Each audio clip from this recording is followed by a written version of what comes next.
ألف مبروك يا عريس.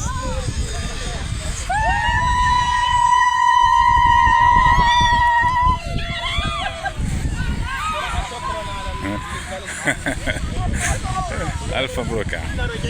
ماشي.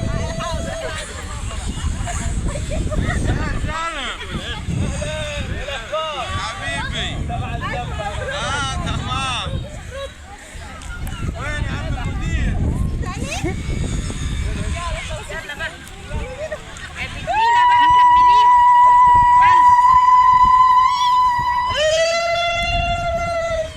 يلا عارفة بقية الستات راحوا فين.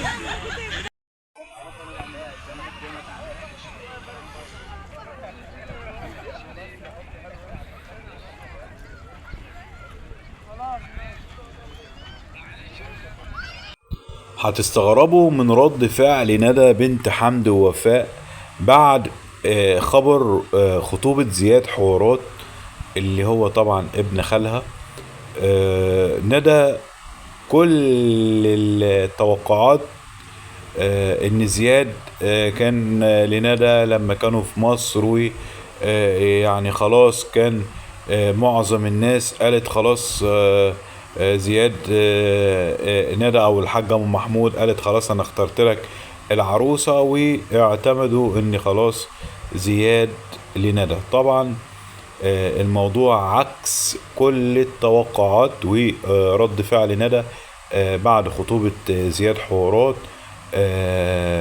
طبعا الموضوع اتغير تماما، لان خلاص ندى وعدم نزولهم لمصر او صعوبة نزولهم لمصر اثرت في عقلية زياد ان هو لا هيبعد او مش هيفكر ان هو يخطب ندى. كل التفاصيل اللي انا بحكيها مع حضراتكم ده يا جماعة منقولة من طبعا بعض القنوات او من الكلام اللي بيتقال في هذا السياق، وان ندى يعني غيرانة او زعلانة عشان خاطر زياد خطب.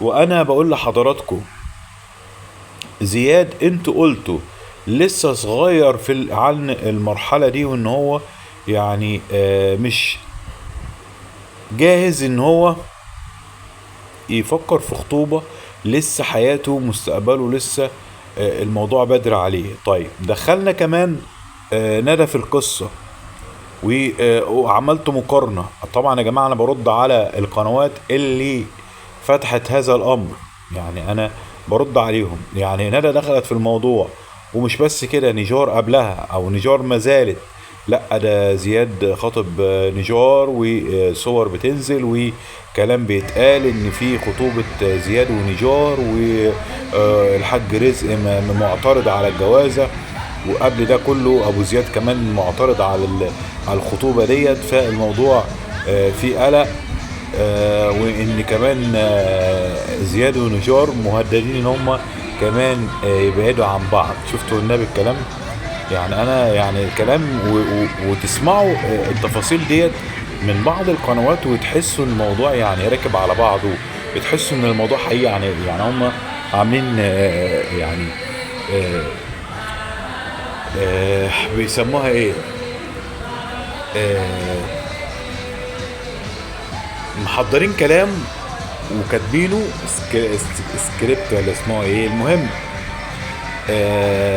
بيمشوا عليه ويقنعوا ان او يقنعوا بعض المتابعين ان ده حقيقة، وطبعا الموضوع غير حقيقي بالمرة. احنا هنا يا جماعة كنا يعني واقفين طبعا اصدقائنا وحبايبنا كانوا معانا كنا بنتمشى في مارينا في الغردقة.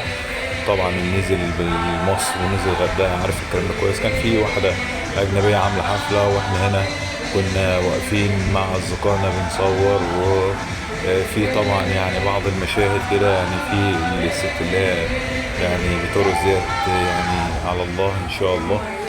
ف مصر فيها أماكن حلوة، أماكن جميلة. طبعا السياح لما بيجوا لمصر بيحسوا ان هم يعني انا عندنا طبعا صاحبة الحفلة هي موجودة ديت حاسة نفسها ان هي يعني بنت البلد. يعني كل السياح اللي بينزلوا لأرض مصر بيحسوا او بيشعروا الشعور ده ان هم بيحسوا في مصر ان هم ولاد البلد، ان هم يعني لان مصر معروفة بحسن الاستقبال وبطيبة المعاملة، فالامور بتكون متيسرة مع كل مع كل السياح اللي نازلة لمصر.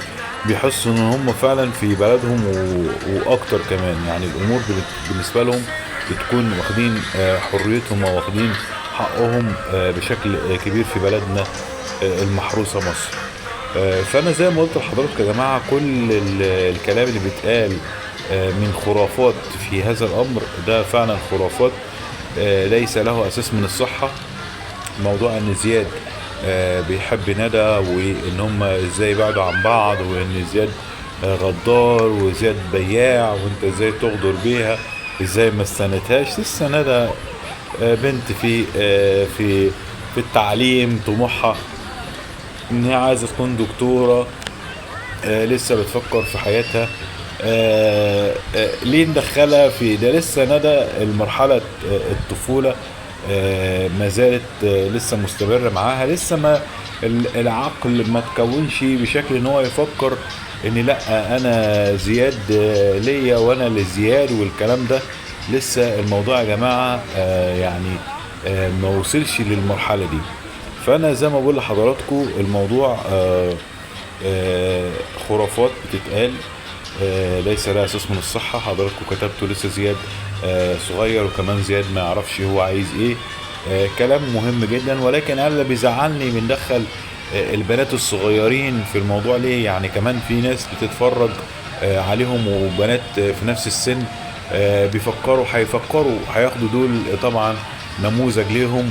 لا ده احنا عايزين نخاطب البنوته اللي بتتفرج، الشاب برضو اللي بيتفرج ليه، طب ما انا برضو انا قد زياد، لا ما انا عايز اخطب.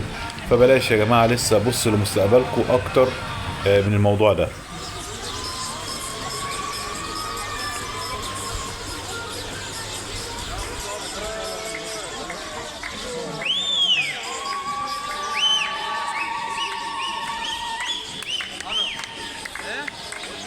ايوه عند البسين مكان ما دخلنا كده كله يجي هاتوا كل الناس كلها بسرعه.